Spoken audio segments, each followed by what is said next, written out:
Por la señal de la Santa Cruz de nuestros enemigos, líbranos, Señor Dios nuestro, en el nombre del Padre, y del Hijo, y del Espíritu Santo.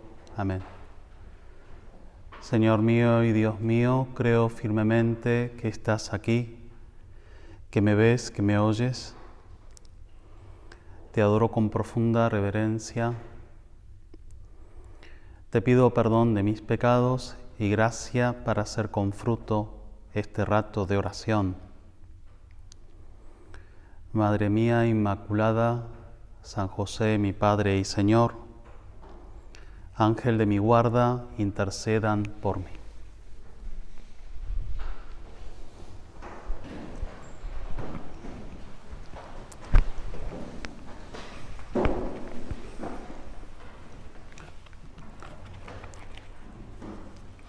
Con vuestra licencia, soberano Señor sacramentado, hemos vivido ya casi 40 días de este tiempo de Cuaresma y mañana comenzamos el tiempo propiamente de la Semana Santa, conmemorando los misterios más importantes de la vida de Jesús, que es la pasión, la muerte y la resurrección del Señor. Lo solemos llamar el misterio pascual, que está en el centro de toda la misión del Hijo de Dios y es el fin de la encarnación y es el culmen del mensaje y de la entrega de Dios hacia los hombres. Y sería bueno, y para eso nos hemos preparado, que estemos muy atentos a escuchar, sobre todo a percibir, a ver lo que sucede. Durante todo este tiempo de Cuaresma, la liturgia de la Iglesia nos había invitado a una oración un poco más silenciosa. Si se fijaron, por ejemplo, incluso en la misa de los domingos se cantaba menos, no se recitaba o se cantaba el Gloria, aún en los domingos que habitualmente se cantan. Y ese tono un poquito apagado, un tono silencioso, muy propio de lo que es el espíritu del desierto, nos habrá hecho como un vacío de ruidos, como una buena caja de resonancias. Y luego a esa caja de resonancias hay que hacerla sonar. Poco sentido tendría un simple silencio como un ejercicio psicológico o una especie de yoga espiritual, ¿no? Yo cuando era pequeño y hice artes marciales, me acuerdo que el maestro nos hacía hacer algún ejercicio de tipo concentración, ¿no? Era tremendo, una vez a la semana, casi 40 minutos, yo tenía 8 años, 40 minutos mirando una hoja en blanco. Era el ejercicio de concentración, ¿no? El tipo cobraba por eso. Y reconozco que como un buen ejercicio de concentración me habría servido. Yo me quedé ahí 40 minutos mirando la hoja en blanco, pensando en la nada, ¿no? Pero el tiempo de Cuaresma no es una hoja en blanco, no es pensar en la nada, un simple silencio o desierto, los 40 años del desierto de Israel, sino precisamente propiciar, crear esa caja de resonancia para que suene la voz de Jesús, ¿no? Ese don que se nos regala, y sobre todo para que veamos y para que experimentemos una vez más, lo hacemos todos los años, pero con la novedad propia de la intervención de Dios, volver a sorprendernos, volver a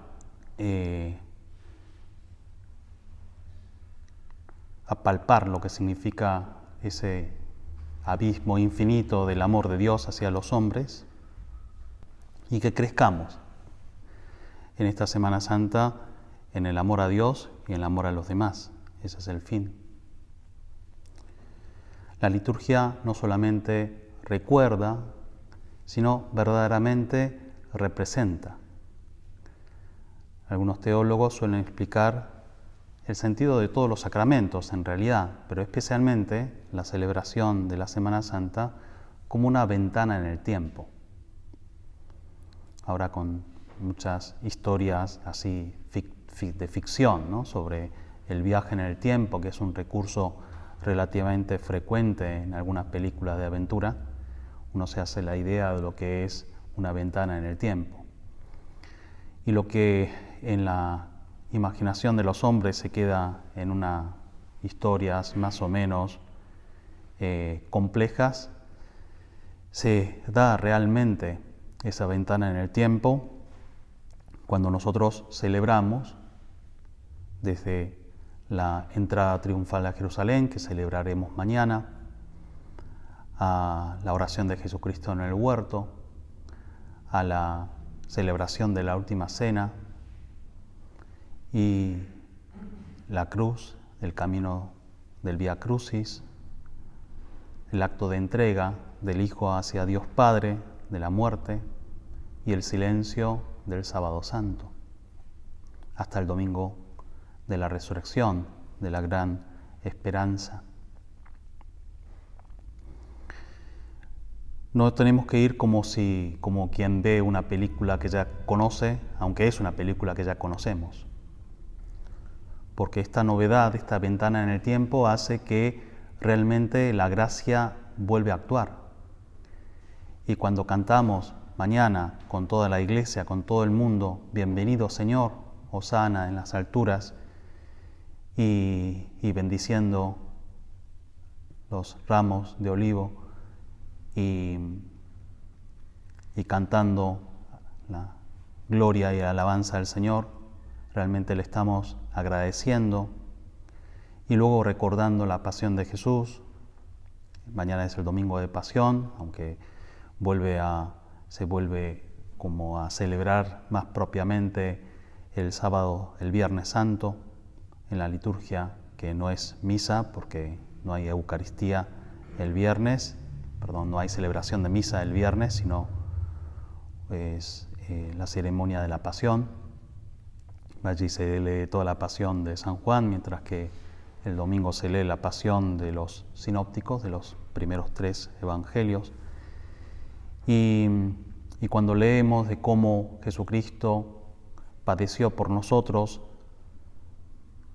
cargó con la cruz por amor a nosotros y convirtió ese signo que era inicialmente como símbolo de un castigo, de la maldición, terminó siendo el signo de la bendición cristiana para cada uno de nosotros.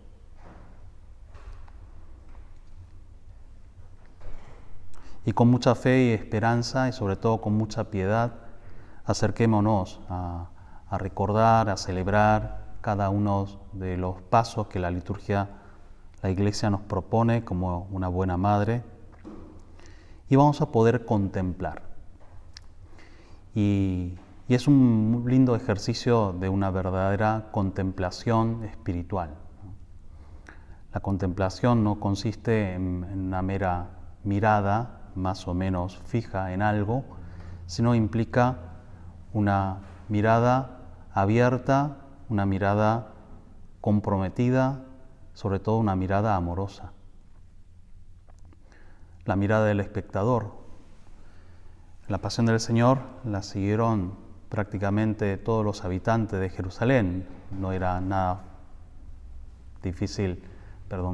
fácil hacerse el indiferente a los episodios que estaban pasando el Viernes Santo en Jerusalén. Todo el mundo estaba al tanto, un alboroto del juicio ante Pilatos y luego todo lo que significó, ¿no? El fenómeno Jesús en Jerusalén, por más que no tuvieran fe, estaban allí presentes. Pero no todo el que miró fue testigo, ¿no?, de los pasos de Jesús en el Vía Crucis hacia el Calvario, tuvo una actitud contemplativa. Es más, para muchos fue incluso una ocasión para apartarse de Dios, porque participaron en esa iniciativa de castigar al que se hacía el Mesías para que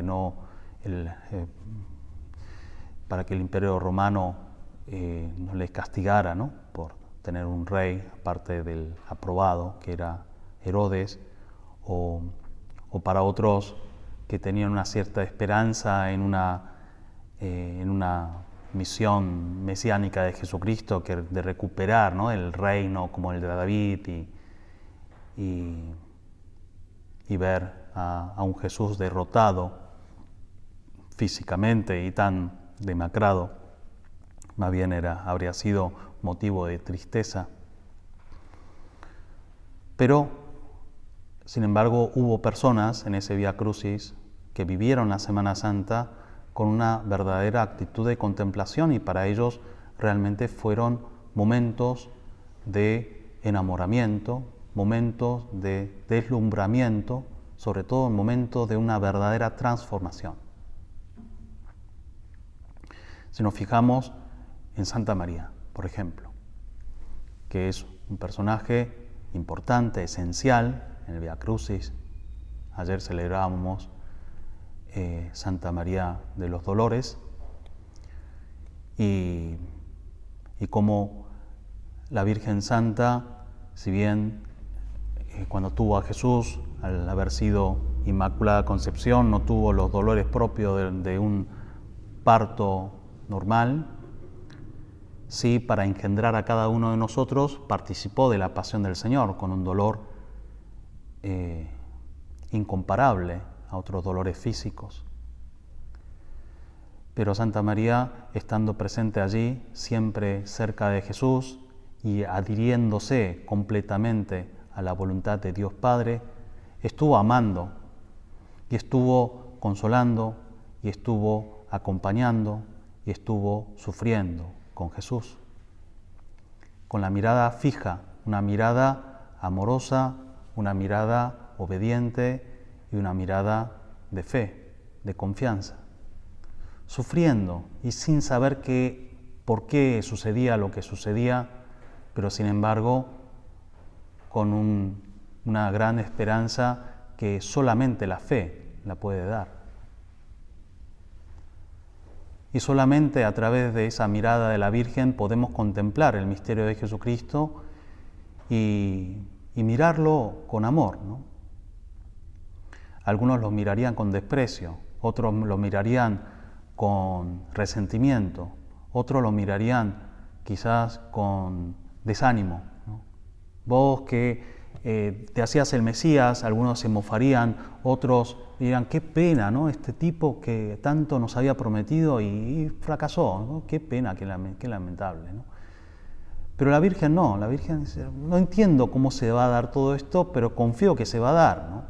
Y la mirada atenta, amorosa de la Virgen hace que realmente ese Jesús nos muestra el verdadero rostro.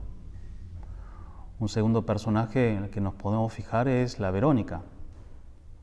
En realidad no aparece con ese nombre en los evangelios, no sabemos si se llamaba Verónica o no, más bien se gana ese nombre gracias a su actitud y al don del verdadero iconos, ¿no? Es la Santa Mujer, eso sí aparece narrado en los evangelios, que no le tuvo miedo a los romanos ni a los judíos que estaban allí, y intervino para darle un acto de consuelo a Jesucristo y le limpió el rostro con un velo, y que el rostro verdadero, glorioso de Jesucristo fue como se imprimió, ¿no?, en ese velo, el velo de Verónica. Luego hay una tradición que ese velo se guardó y que en parte está en estuvo, ahora ya no, se habrá perdido, en una de las uno de los cofres que hay en la Basílica de San Pedro, ¿no? Si se van allí a San Pedro, se fijan por internet, alguna foto también lo pueden ver, ¿no? Hay un señor que se llama Bernini, me parece que es el que construyó esas arcas, ¿no? Esos cofres. Hay una estatua de Verónica y abajo un cofre donde estaría, ¿no? En algún momento habrá estado ese velo, o por lo menos simbólicamente esa era un poco la idea, acercarnos con el velo y descubrir también nosotros el verdadero rostro de Jesucristo, porque de eso consiste la contemplación, ¿no? Enamorarnos del Señor. Amo a Jesús y claro, queremos amar al Señor y amamos de hecho a Dios porque la caridad ha sido impresa por la gracia del bautismo en nuestros corazones y todos nosotros tenemos amor al Señor, pero lo que es un verdadero enamoramiento, un verdadero compromiso, un acto de entrega, porque realmente amo a Jesucristo, eso es un don, ¿no? Que viene de una experiencia de decir, bueno, no hay amor más grande, no hay persona más grande, no hay otros amores que supere este amor, ¿no? Para eso hace falta haber descubierto, haber experimentado lo que significa la belleza del verdadero rostro de Jesucristo, que no se ve simplemente mirando una foto. Eso es una gracia. Porque aparentemente el rostro de Jesucristo no es tan amable, sobre todo en la pasión. Según cuentan algunos libros de tradición o incluso algunas revelaciones privadas, la noche del jueves, habiendo sido torturado casi por los soldados, Jesucristo, el rostro de Jesucristo estaba casi irreconocible, ¿no? Cansado, golpeado, ensangrentado, demacrado, ennegrecido por el polvo y el sudor y la sangre, irreconocible. Feo, hay que decirlo. Jesús es feo en este momento cuando uno se lo mira, ¿no? Así como para nosotros, ¿no? El rostro del amor de Dios muchas veces se nos hace así, ¿no? No parece lindo, ¿no? La vida cristiana, ser un católico comprometido, vivir una vida de entrega a Dios. ¿Es lindo? Claro que sí, definitivamente sí, pero aparentemente no. Aparentemente lo lindo parece vivir como te dan las ganas, ¿no? Sin ningún compromiso, sin ninguna ley, sin ninguna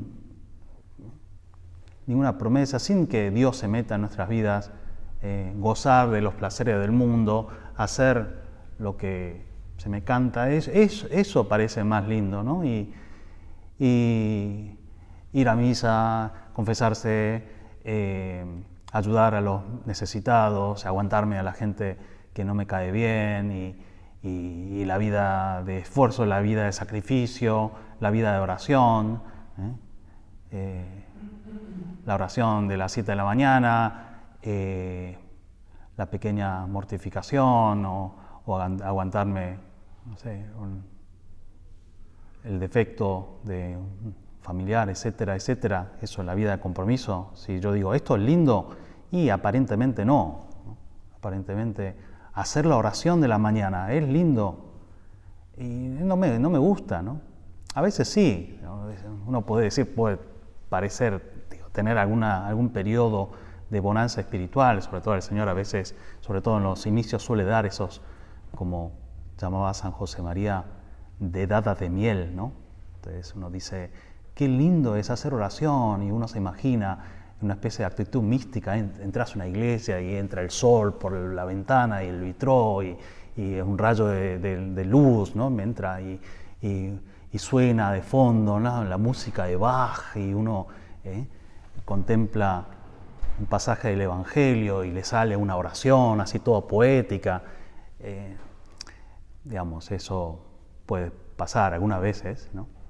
Pero habitualmente la oración que nos sale es que fiaca, ¿no? Y uno dice, no sé qué decir, o qué aburrido, o no tengo ganas, o a veces incluso remordimientos, o no quiero ver la voluntad de Dios, o estoy enojado con Dios, o qué sé yo, ¿no? O sea, hay muchos obstáculos que me impiden hacer la oración con todas las ganas, ¿no? Pero la piedad y la gracia y los sacramentos y la Virgen y la Verónica nos ayuda a mirar. Acércate al Señor con piedad, lavarle su rostro y vas a ver que Él te va a fijar su imagen verdadera de la que te vas a enamorar. La tradición dice que cuando llegó a su casa y abrió su velo y se encontró con ese rostro, luego lo llevó a los apóstoles y seguramente la comunidad cristiana la habría celebrado, el verdadero rostro del Señor. Y San Juan y San Pedro y Santiago, que habían estado en la transfiguración del Señor, habían dicho, sí, ese es el rostro de Cristo. Qué bueno es estar aquí, ¿no? Qué lindo es vivir la vida cristiana. Y nos enamoramos del Señor. Cuando la vida espiritual es simplemente obligación, ¿no? O cosas que nos cuestan y no hay amor, podemos tener algo, no sé, una sensación del deber o tener más o menos ganas de hacerlo, pero esto con el tiempo desaparece naturalmente. Pero sin embargo, cuando nos acercamos a la pasión del Señor y a todos los misterios de la vida de Jesús, a la vida espiritual, con amor, con esta clave de contemplarlo y enamorarnos cada día un poquito más del Señor, entonces todo lo demás es secundario, incluso nuestras miserias, nuestros pecados. Todos somos pecadores, pero seremos santos en la medida en que somos pecadores más enamorados del Señor. Esa es la definición del pecador. La definición del santo. Un pecador que ama a Jesús y que recibe la misericordia del Señor y que responde con amor. Y por tanto se purifica y por tanto también se va pareciendo más a la figura de Jesús y se va alejando del pecado, naturalmente, también.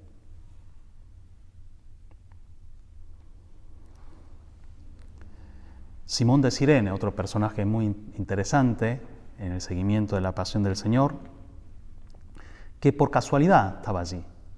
No era ni cristiano, ni de los seguidores de los discípulos de Jesús,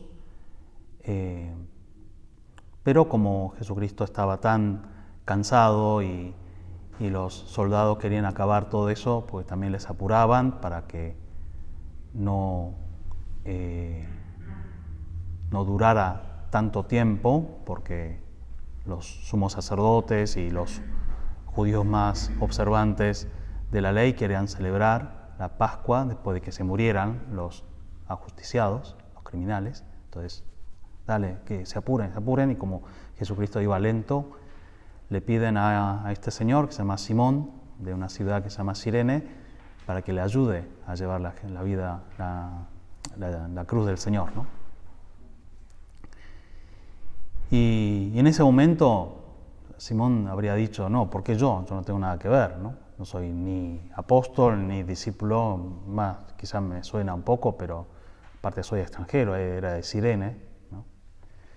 Y habría dado algunos pasos, ¿no?, con la cruz a cuestas, y en ese momento también se habría enojado, se habría rebelado, no le habría gustado nada, pero con el tiempo ese encuentro sorpresivo con la cruz, ese pequeño gesto de generosidad y de sufrimiento, le valió la vida de la gracia para él y su familia. La tradición nos recoge, los evangelios mismos nos cuentan, que los hijos de Simón fueron conocidos como buenos cristianos, como líderes de las comunidades cristianas, y todo comienza con ese encuentro aparentemente fortuito, casual. Y así nos encontramos también con la cruz del Señor, a veces con una noticia dolorosa, con una enfermedad no esperada, situación de la pandemia, por ejemplo, ¿no? ¿Quién se habría imaginado, ¿no?, una situación de este tipo hace unos años? O los fracasos que una persona puede tener. Todos podemos tener más o menos fracasos en nuestras vidas, más o menos sufrimiento, más o menos dolores que uno no espera tanto. y por eso mismo a veces nos hace más costoso aceptarlo, pero cuando lo aceptamos, con resignación, pero siempre con mucha esperanza, también nos convertimos otros Simones, ¿no?, de Cirene, y a través de nosotros, la gente que está a nuestro alrededor, nuestros familiares, nuestros amigos, pueden acercarse también al misterio de la salvación.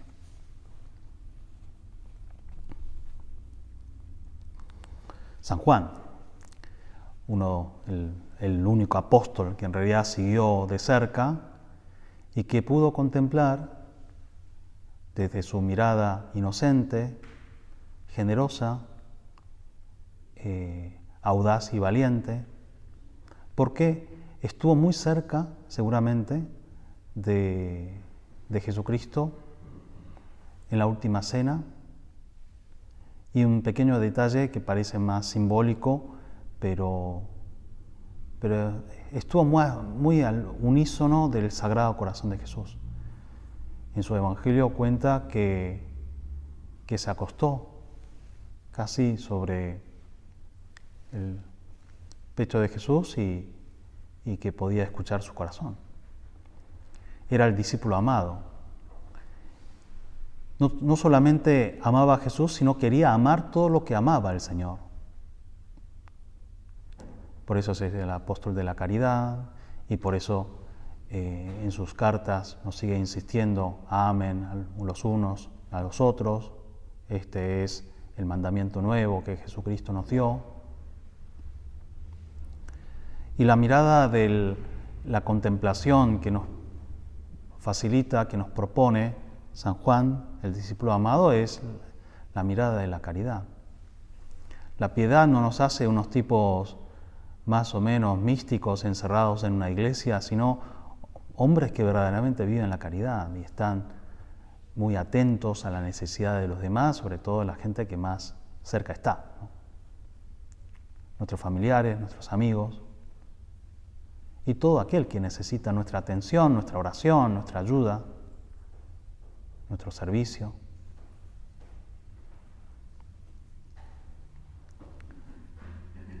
La mirada también contemplativa hacia el mundo y hacia el prójimo, así como contemplando con piedad y con visión de fe descubrimos el rostro verdadero y amoroso de Jesús, también encontraremos en el rostro de los demás.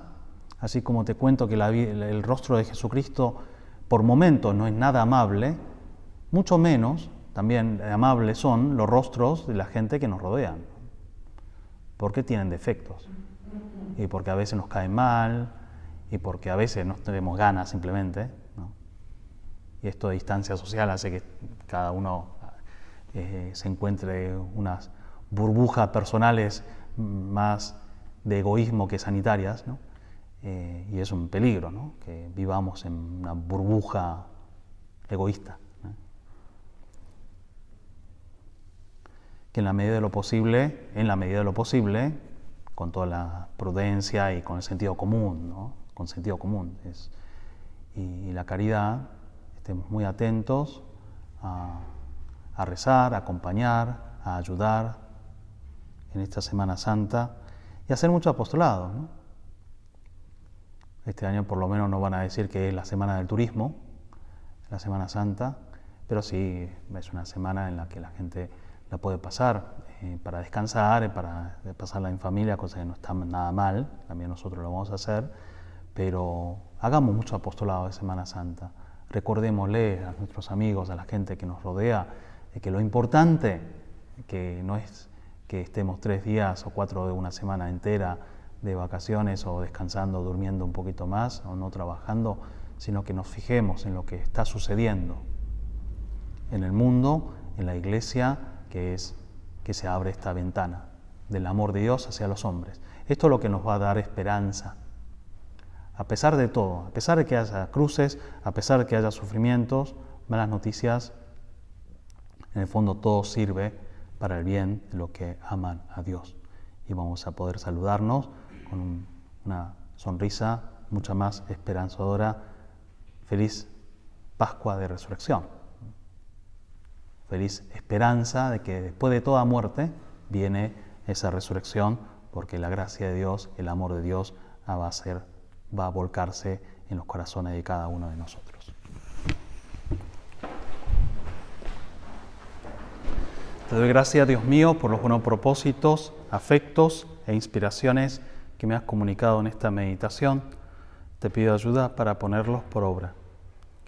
Madre mía Inmaculada, San José, mi Padre y Señor, Ángel de mi guarda, intercedan por mí.